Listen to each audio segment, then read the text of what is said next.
स्वागत है आपका अपने चैनल एजुकेशन वंडर्स में। अब हम पढ़ेंगे नागरिक शास्त्र क्लास 6 की नागरिक शास्त्र की बुक, जिसमें है चैप्टर विविधता की समझ।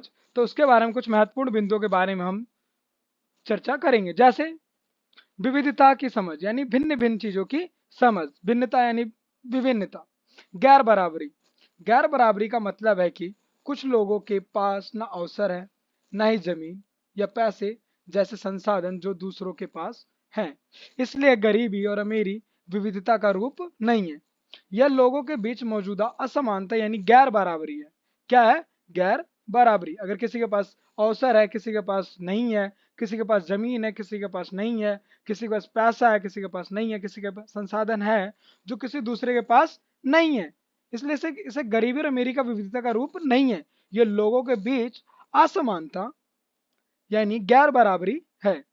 जाति व्यवस्था, असमानता का एक रूप, असमानता का एक रूप, एक उदाहरण है।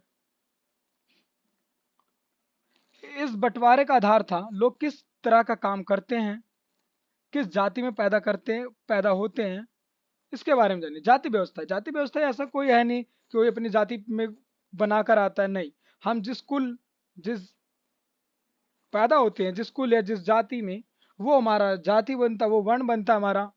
तो भारत में विविधता, भारत विविधताओं का देश है। यहाँ भिन्न भिन्न प्रकार के लोग रहते हैं और भिन्न त्योहार, धर्म, भाषा, खान पान के लोग रहते हैं। लेकिन वास्तव में हम गहराई से सोचे तो एक ही तरह की चीजें करते हैं, केवल तरीके अलग अलग हैं। भारत में विविधता तो है, इसे विविधताओं का देश कहा जाता है भारत को, लेकिन जिसके अंतर्गत सोचे, अगर गहराई में सोचे, जो हम करते हैं काम करने के तरीके अलग हैं, करते हम एक ही हैं। अगर हम बात करें, धर्म तो एक ही है, अगर बात वैसे करें तो धर्म एक ही है, सनातन धर्म। तो उस धर्म से कई सारे पंथ मजहब निकले हैं।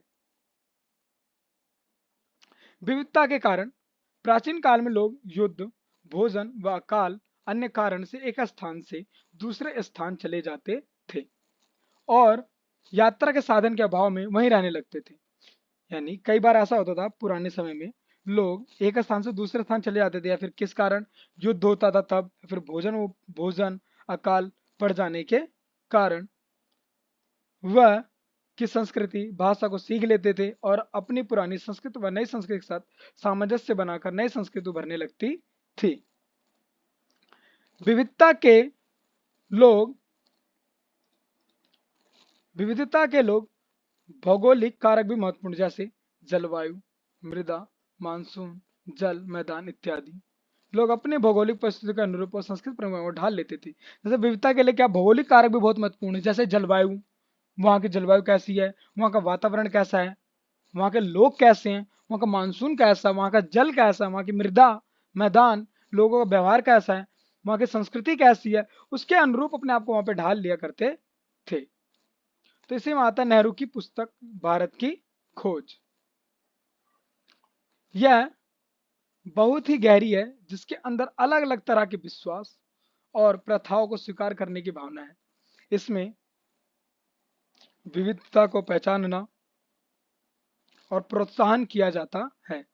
अनेकता में एकता का विचार नेहरू द्वारा दिया गया। अगर कोई पूछे अनेकता में एकता का विचार किसने दिया है, तो नेहरू द्वारा दिया गया है।